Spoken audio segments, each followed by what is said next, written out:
NAC accreditation process, advanced pedagogy certificate courses in Malaysian universities, and she has published more than 25 research papers in various national and international journals, and she has done more than six paper presentations in various national and international conferences. We welcome you, ma'am, and I welcome Dr. Rajkumar sir, who is a pediatrician in our care, that is Chettinad Hospital and Research.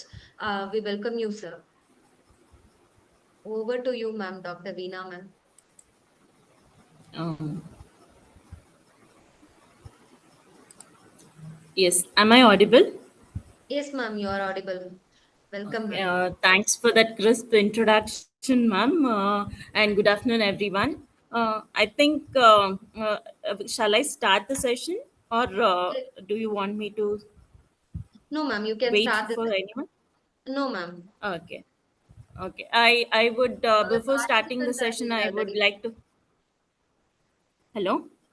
Sorry, ma'am, our participants are already here in the lab, ma'am, so no Okay, need to. We can start the okay, session. okay. Thank you. Okay, give me a few minutes. I'll share the slides. Yes, ma'am. Yes, ma'am, sure.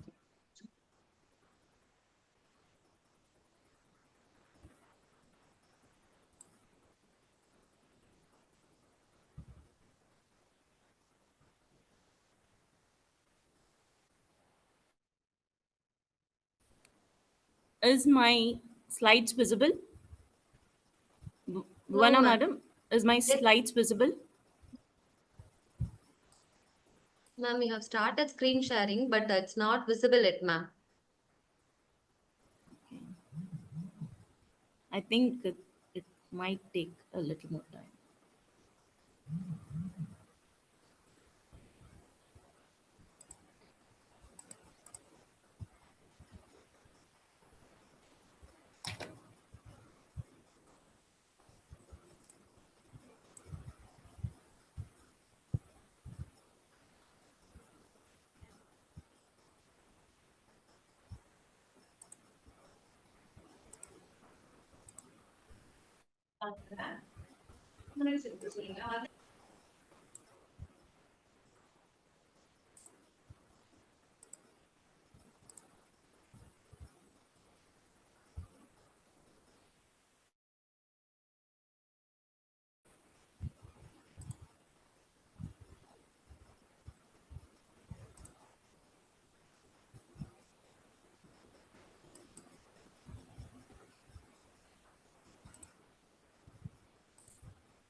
Is it visible now?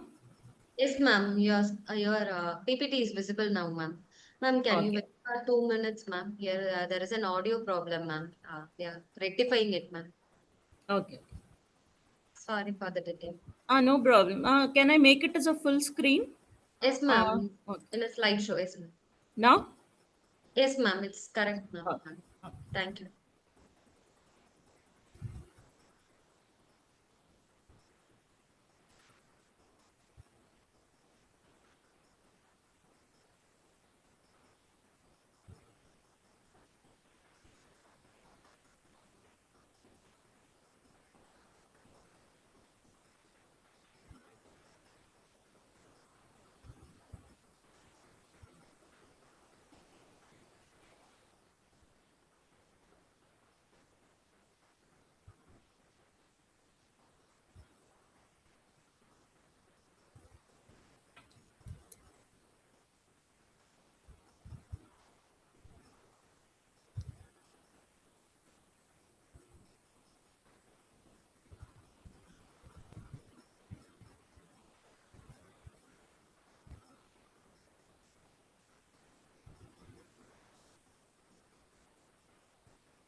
Ma'am, let me know when I have to start.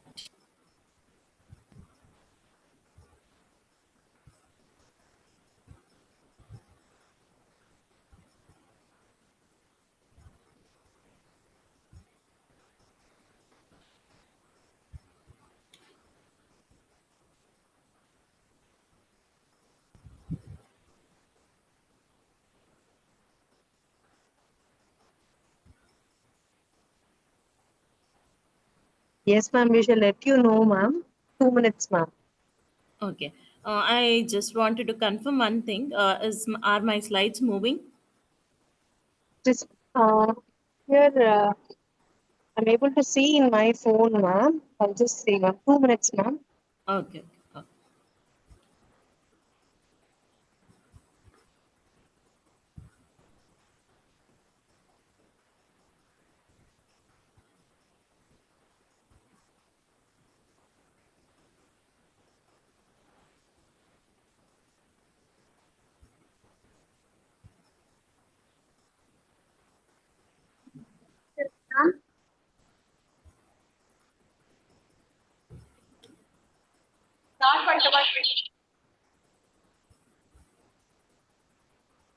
We can start the session. Yes. We can start the session, ma'am. Okay.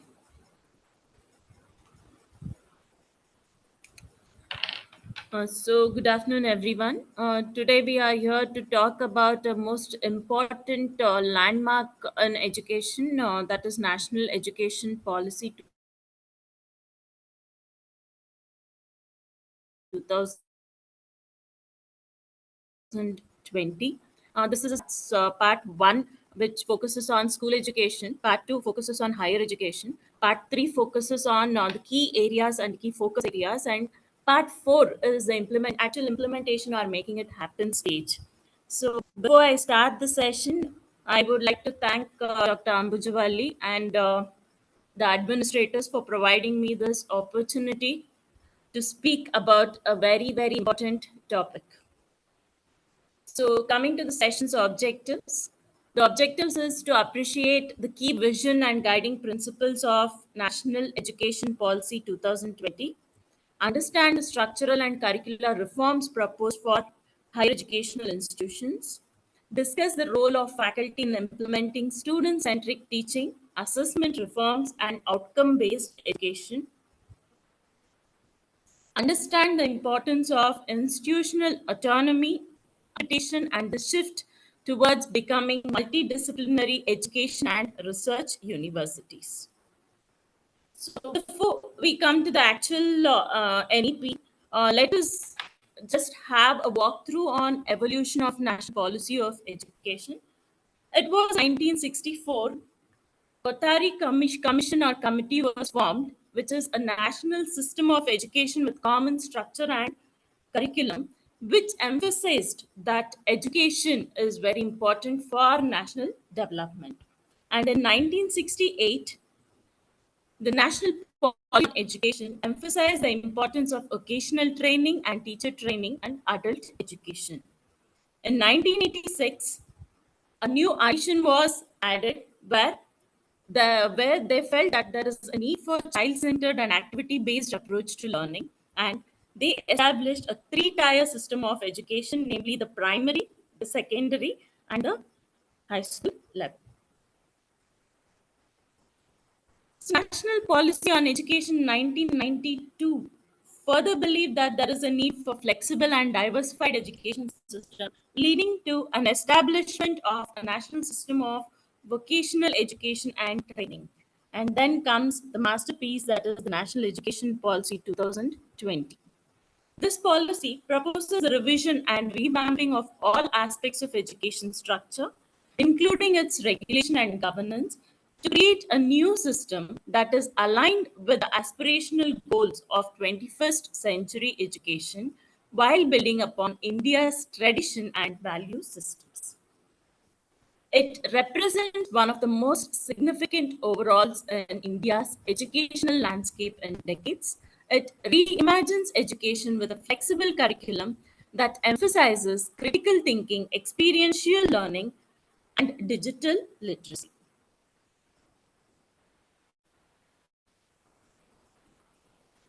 So there are 5 guiding pillars of National Education Policy 2020, namely the access, where the emphasis was given to ensure inclusivity, wide ranging of participation in education, equity, targeting support for disadvantaged group, quality, moving from rote-based instruction to competency-based critical thinking oriented learning, affordability, keeping education financially accessible to all, and accountability, enforcing transparency, so that the current youth meets the diversified national and the global challenges and needs.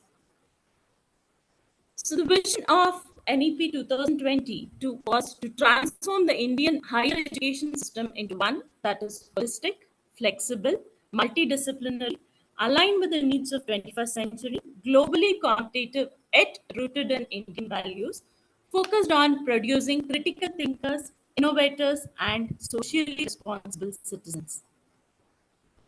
The principles to attain this vision was holistic and multidisciplinary education, where the emphasis of focus was on breaking rigid boundaries between subjects, encouraging integration of science, arts, and vocational streams, flexibility and choice, where the individual is provided with multiple entry and exit options, credit transfers, and academic bank of credits, equity and inclusion, where emphasis laid on eliminating disparity in access and learning outcomes, outcome based education, where the focus was on competencies and conceptual understanding. Further, added to this were national unity with local relevance, promoting languages, culture, and heritage while aligning with best practices, integration of technology, which had a boom after, during, and post COVID, promoting digital infrastructure, online resources, and edutech platforms, where the teachers were assigned role of facilitator and mentor, shifting from traditional knowledge delivery to guidance and mentoring, accountability and transparency through regular accreditation, self-disclosure, and performance benchmarks. Much importance was given on research and innovation, and emphasis was laid on establishment of national research foundation to fund and promote quality research. So the part one, which focused on school education, stressed on values and principles that education must develop not only the cognitive skills, which included foundational and higher order skills such as critical, but also the social and emotional skills, often referred to as soft skills. So the previous academic structure were divided into 2 parts, whereas the new pedagogical curriculum has 3 parts. So the national education policy pertinent to school education had 8 chapters, which emphasized or focused on early education care, foundational literacy and numeracy, curtailing dropout rates and ensuring universal access to education, restructuring school curriculum and pedagogy, holistic development of learners, multilingualism, curricular integration of essential subjects and skill, teaching empowerment, recruitment and deployment, service environment and cultural development, equitable and inclusive education, efficient resourcing, and effective governance. We will not touch much upon this school education, but we shall discuss in detail about the higher education system in India. The challenges that currently faced by Indian higher education system are severely fragmented higher educational ecosystem, less emphasis on the development of cognitive skills and learning outcomes, a rigid separation of disciplines with early specialization and streaming of students into narrow areas of study, limited access, particularly in socio-economically disadvantaged areas, with few higher educational institutions that teach in local languages, limited teacher and institutional autonomy, inadequate mechanisms for merit-based career management and progression of faculty, lesser emphasis on research at most universities and colleges, suboptimal governance and leadership of higher educational institution, and an ineffective regulatory body, large affiliating universities resulting in low standards of undergraduate education. So the key changes which were brought to the current system was higher education system consisting of a large number of multidisciplinary universities and colleges across India that offer programs in local or in other languages, promoting faculty and institutional autonomy, revamping curriculum, pedagogy, assessment, and student support for enhanced student experience, reaffirming the integrity of faculty and institutional leadership positions through merit appointments and career progression based on teaching, research, and service. So, coming to the details related to the key changes which were brought about for the challenges faced in higher educational institution, institutional restructuring and consolidation, where there was a move away from the current system of small, fragmented single discipline college to a consolidated, higher quality, high education ecosystem that is multidisciplinary, well resourced, and autonomous. This policy envisions all higher education systems to be awarded into three types, namely the research intensive universities, which is focused on cutting edge research, teaching intensive universities, which focuses more on high quality teaching, and autonomous degree granting colleges, which focuses on high quality institutions with the capacity to independently design and offer degrees. So, this restructuring aimed to improve academic quality outcomes, enhance efficiency, governance, and resource use, create institutions that offer broad, holistic, and flexible learning in line with global standards. It also thought that there has to be a move towards more holistic and multidisciplinary education, as evidenced in the ancient times, like in the universities of Takshashila and Nalanda University, where holistic and multidisciplinary education was provided, and subjects like astronomy, physics, mathematics, language, and social science were taught together. This NEP seeks to revive this tradition by promoting a broad based, flexible, and multidisciplinary education system that integrates humanities, arts, and social sciences. And the focus is on intellectual, social, ethical, emotional, and physical development of students, inclusion of sports, arts, humanities, occasional subjects, and value-based education alongside the core academics has been the main stream in NEP 2020. The third key principle was to provide optimal learning environment and support for students to ensure that students learn effectively and thrive. This included emphasis on creation of safe, inclusive, supportive, and engaging learning environments. And this policy also outlines the importance of addressing students' academic, emotional, and social needs, recognizing that learning is not just about the curriculum but also about the well being and growth. This was achieved through the following key areas: by providing holistic student support, by providing academic and career counseling, by providing safe and inclusive environment, and listening to students' voice and decision making based on the students' feedback and the ideas. The most important being use of technology for support, where technology was leveraged to offer student services like counseling, tutorials, career guidance, and skill development.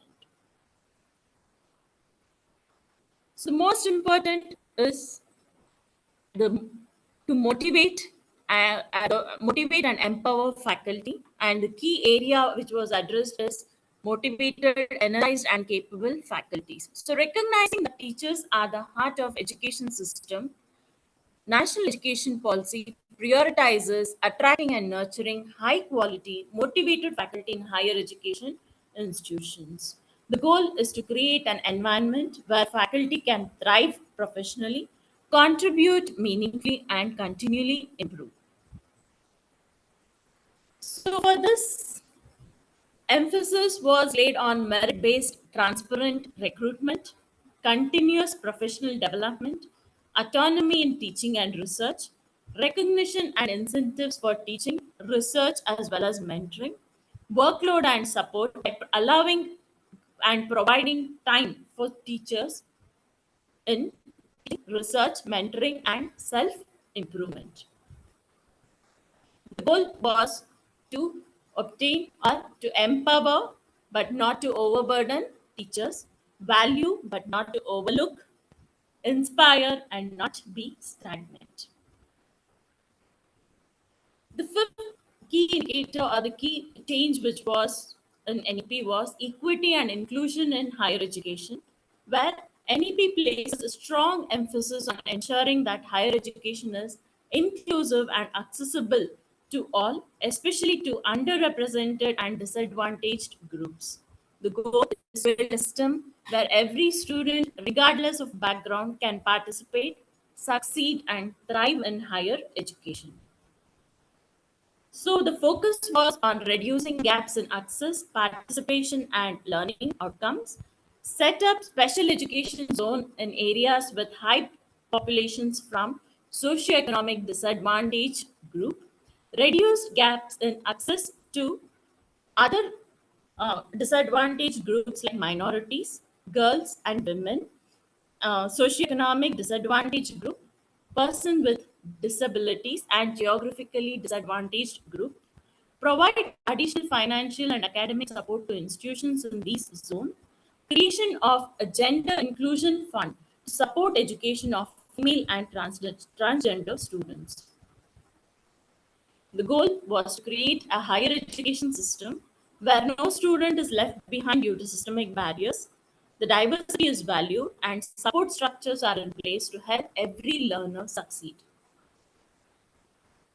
Government initiatives for this was to set clear targets for gross enrollment ratio and for socioeconomic disadvantaged groups, enhance gender balance in admissions to higher educational institutions, enhance access by establishing high quality higher education institutions in aspirational districts and special education zone, develop and support high quality higher educational institutions that teach in local Indian languages as well as bilingually, provide more financial assistance and scholarships to socioeconomic disadvantaged group in both public and private higher educational institutions, develop and support technology tools for better participation and learning outcomes. And the outcome was many IITs and medical institutes being set up ev- everywhere across the country. Most important, the key change that happened was in vocational education, where vocational education was valued and was made an integral part of education. So NEP 2020 aimed to integrate vocational education fully into the mainstream education system, making it a prestigious, aspirational, and seamless pathway for learners. The policy envisions vocational education not as a fallback option, but as a desirable, flexible, skill oriented choice that prepares the students for future work, workforce as well as lifelong learning pathways.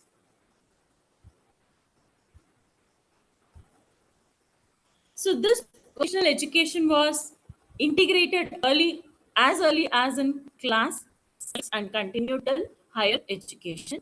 Vocational courses were offered alongside the academic subjects in flexible curriculum, and vocational education credits were integrated into the academic bank of credits. Strong partnerships with industry, business, and community organizations were set up to ensure vocational training is relevant and up to date, and training programs for vocational teachers to upgrade their skills were set up or established, and technology enabled vocational education, including online modules, virtual labs, and blended learning, were thought of.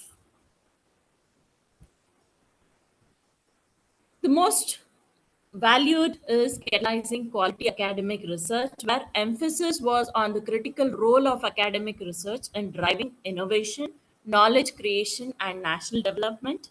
This was to boost research quality and output across disciplines, where the government proposed the establishment of a new body called National Research Foundation, which emphasized on a single autonomous body to fund, mentor, and promote research in all disciplines, replace fragmented funding agencies, and provide a streamlined, efficient research ecosystem. Significant funding provided for basic, applied, and translational research, and support for individual researchers, encouragement for interdisciplinary and multidisciplinary research. Support it also offered support training programs, workshops, and mentorship to build research capabilities, encourage international collaboration and exchanges. There was also focus on promoting ethical standards, academic freedom, and transparency in research, encouraging research at all higher educational institutions and not just at elite institutions. And this resolved many conflicts, facilitated partnership between academia, industry, and government. So there was a transform in the regulated system of higher education where NEP aimed to streamline and modernize the regulation of higher education by creating a single, transparent, efficient regulatory body, namely the National Higher Education Regulatory Council. The goal was to ensure quality assurance, academic freedom, and institutional autonomy while reducing unnecessary bureaucratic hurdles. The functioning of National Higher Education Regulatory Council was to regulate all aspects of higher education except medical and legal education. Focus was on light but tight regulation to ensure quality without shifting innovation, empower institutions with greater academic, administrative, and financial autonomy based on their accreditation status, streamline processes for establishing new universities and colleges, formation of distinct agencies under NHERC for accreditation, academic standard setting, monitoring and regulation, and funding. All this would be effective only with an effective governance and leadership for higher educational institution. So this led to focus on a strong, transparent, and accountable governance to achieve academic excellence, innovation, and responsiveness to societal needs. This advocated for a professional leadership and participatory governance models to drive institutional transformation. This was aligned with national education goal, societal needs, and sustainable development. The major advances in this field was appointment of qualified visionary leaders like vice chancellors, directors, deans through transparent and merit-based processes. Leaders being empowered with academic, financial, and administrative autonomy to make timely decisions. Governing board experts from academia, industry, alumni, as well as civil society were invited with clear roles and responsibilities. Focus was on strategic oversight, not day-to-day operations. Creation of academic councils, curriculum committees, and student councils. So this can all happen only when it is implemented phase-wise. Reforms are introduced gradually over a period of time and making sure that specific milestones are met, and early focus on establishing key institutions like NRF and NHERC to be a priority. Collaboration of state and central governments, universities, colleges, faculty, students, industries, and civil society. Increase public investment in higher education, encourage philanthropy, industry partnership, and international collaboration for additional funding, invest in training educational leaders, faculty, and administrators to implement reforms, use technology enabled platforms for continuous professional development.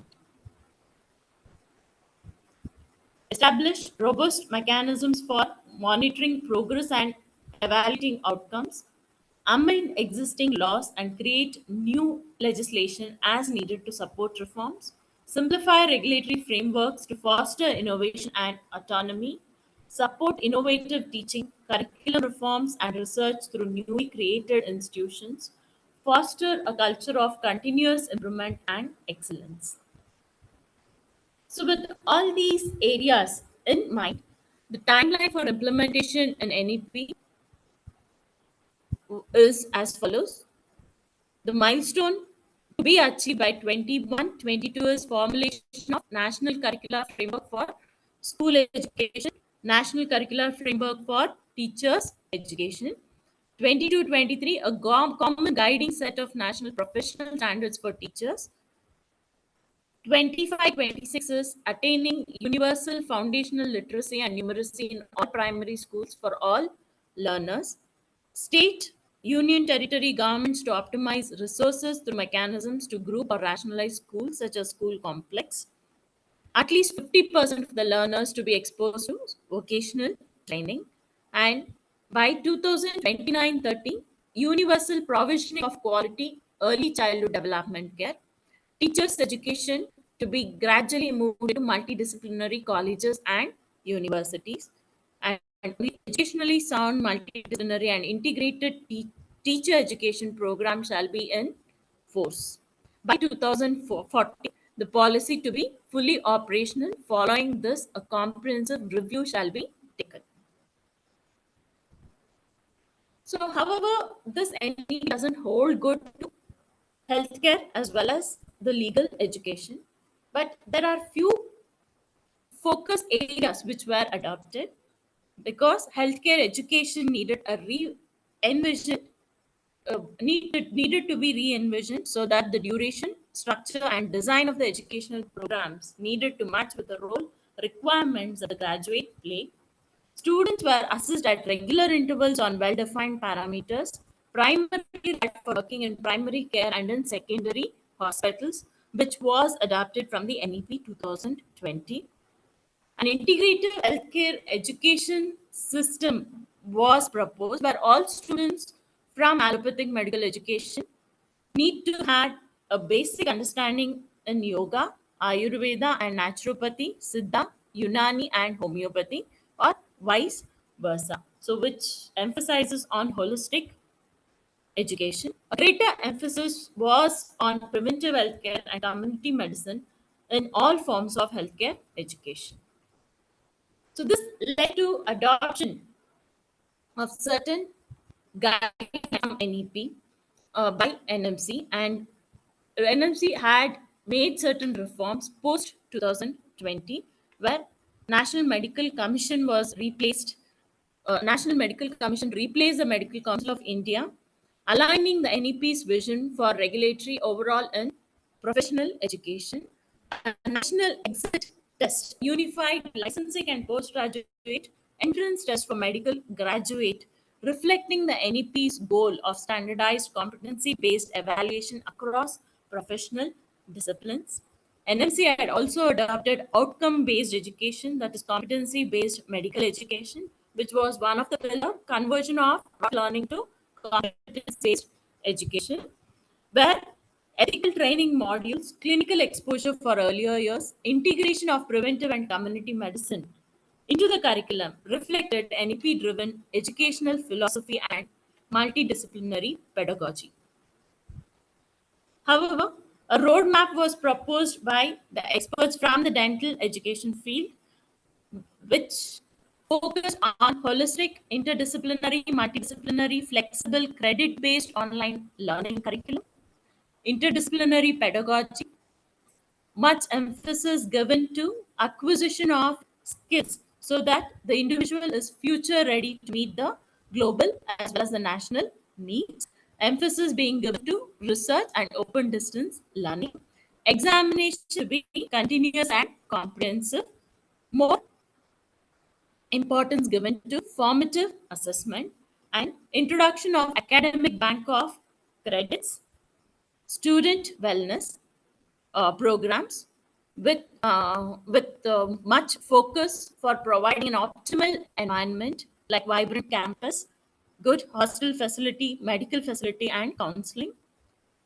interprofessional value-based and vocational training during internship, and global citizenship education and student exchange.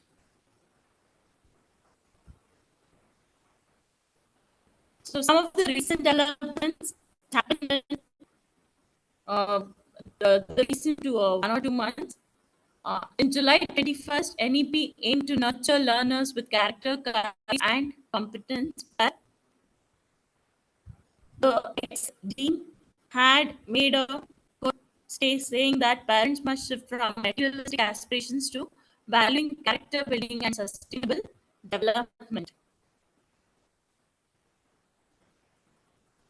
So July 17th, 2025, first global varsity campus under new UGC rule was established in Delhi, named University of Southampton. And June 7th, the uh, the Union Education Minister emphasized on local language being a medium of instruction in higher education. So these are my references.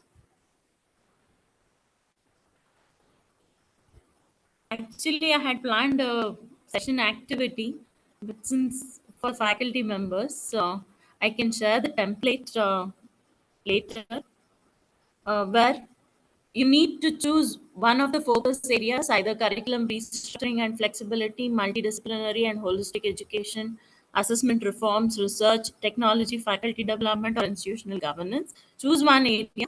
Please highlight 2 points related to that chosen area, implementation challenges in the institution, and propose action steps which makes NEP implementable in your institution. Any questions?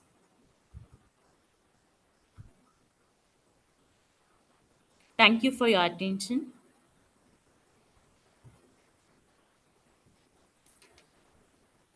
Hello. Yes, ma'am. Can I stop sharing, ma'am? Yes, ma'am. Yes, ma'am. Now I welcome Dr. Rajkumar sir to give some any inputs for the session, sir. Uh, I thank the department for giving me opportunity to moderate session. Dr. Vinay, it was a very good session to enlighten on NEP. Whenever I have an MC inspection in our college, you have to think, right, what the hell is happening here? Why they want to govern us, right? Now they have started governing right from the day one of school, right? So there should be someone to be govern everything. This NEP policies is basically competency based, what we are following in NMC as such. And the exam stress has been reduced because you tend to have two board exams, right? One for that, one for improvement, right? And this ABC or this Yes. academic bank of credits is really a good digital system of recording whatever you have, right? It just show you the ABC ID, get all your, all your credentials and ought to be right. And the higher education reforms has been governed by, uh, I mean, institutions like NRF, right, which is Competent. good. So just to make the education holistic, right? So that is what the need of the hour. Right? There's not, and again, Yes, this sir. outcome-based involvement is again emphasized by NMC. I think this, nice to hear it is in the NEP. Thank you, madam. Thank you for the session. Thank you. Thank you, sir. Thank you so much. Thank you, sir. Actually, much of the reforms which are happening now, like mental well-being of the students, continuous improvement, establishment of research foundations, student engagement in research, all these are somewhat few of the bits taken from NEP 2020. Actually, it might not be fully implementable uh, to our sector, but still we can take the good things from the NEP policy and do, because maybe multidisciplinary might happen to some extent, but not to the full scale. Thank you, ma'am. I Thank want to express my heartfelt gratitude for your insightful and engaging presentation on this topic, ma'am, NEP 2020. The webinar was very informative, thought-provoking, and it had a sparked valuable discussions among all of us. I once again thank you for sharing your time, knowledge, and expertise with us, ma'am. Thank you. Thank you so much. But one thing I would request, like, I can share the template. I would request, like, if each department focuses on one key area and uh, think of what are the challenges faced in the institute and what reforms can be brought about, it will be very helpful. So Yes, actually, NEP says that it's lifelong learning and self-directed learning is more important, so that you are future ready to meet the challenges. So it can be a part of post-session activity, which is left for self-evaluation. yes, Thank you. Thank you so much. I will thank share you. the template now. Thank you. Ma'am, I have one doubt, ma'am. Okay.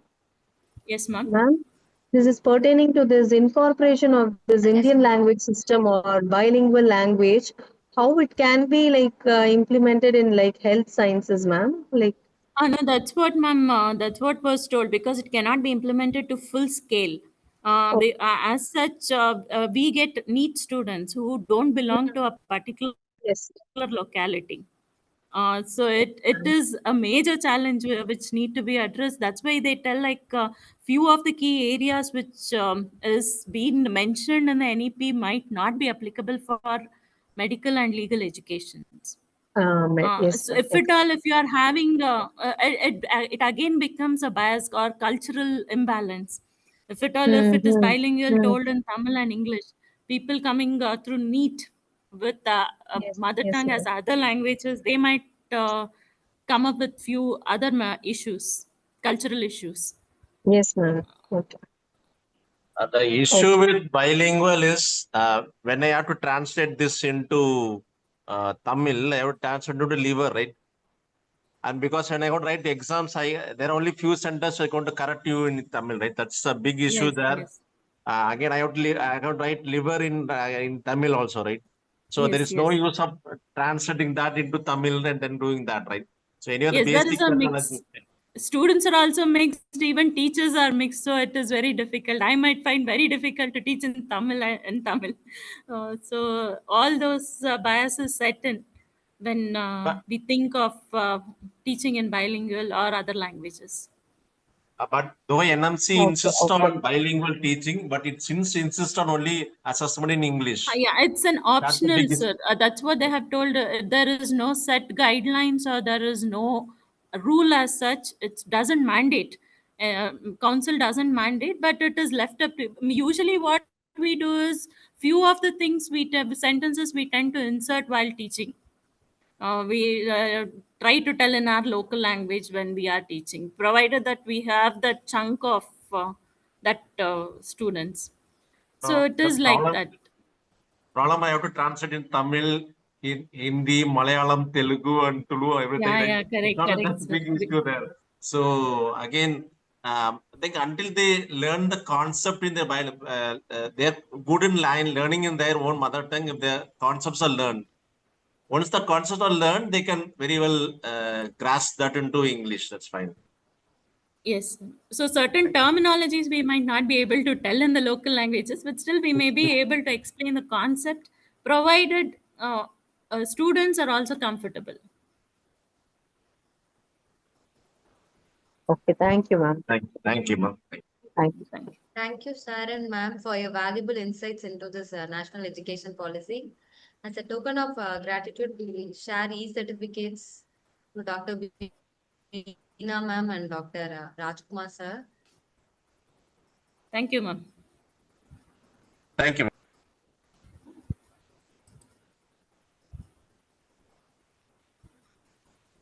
Thank you, Bhuwana, ma'am. Shall I leave? Yes, ma'am. Just a minute, ma'am. We thank you for your time, ma'am. And we share e-certificate for you, ma'am. Thank you very much, ma'am. Okay, okay, okay. Thank you, ma'am. Thank you, ma'am. I also thank Dr. Rajkumar sir for moderating the session. Thank you, sir. Thank you for your time.